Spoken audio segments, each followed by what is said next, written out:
અજાણ્યા શખ્સો ગાડીઓમાં તીક્ષ્ણ હથિયારો સાથે ધસી આવ્યા। ગાડીમાંથી એક બાદ એક અનેક શખ્સો તીક્ષ્ણ હથિયારો સાથે નીચે ઉતર્યા અને ઘર ઉપર કર્યો હિંસક હુમલો।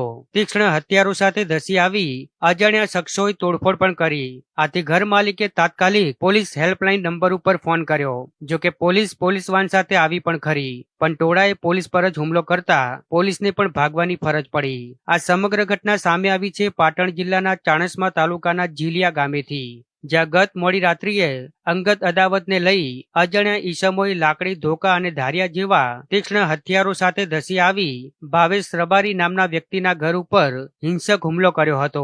મોટી સંખ્યામાં ગાડીઓ ભરીને આવેલા શખ્સોએ મકાન માલિકના આખા ઘરને બાનમાં લઈ લીધું હતું। જો કે ગભરાયેલા પરિવારે બાદમાં પોલીસને ફોન કરી જાણ કરી હતી। આથી પોલીસ પણ પરિવારને સુરક્ષા પ્રદાન કરવા તાત્કાલિક મોટા પોલીસ કાફલા સાથે દોડી આવી હતી, પણ ટોળાએ તો પોલીસ પર જ હુમલો કરી નાખ્યો હતો અને ટોળાની આક્રમકતાને પગલે પોલીસને પણ બનાવ સ્થળેથી નીકળી જવાની ફરજ પડી હતી, જેના હાલ સીસીટીવી સામે આવ્યા છે।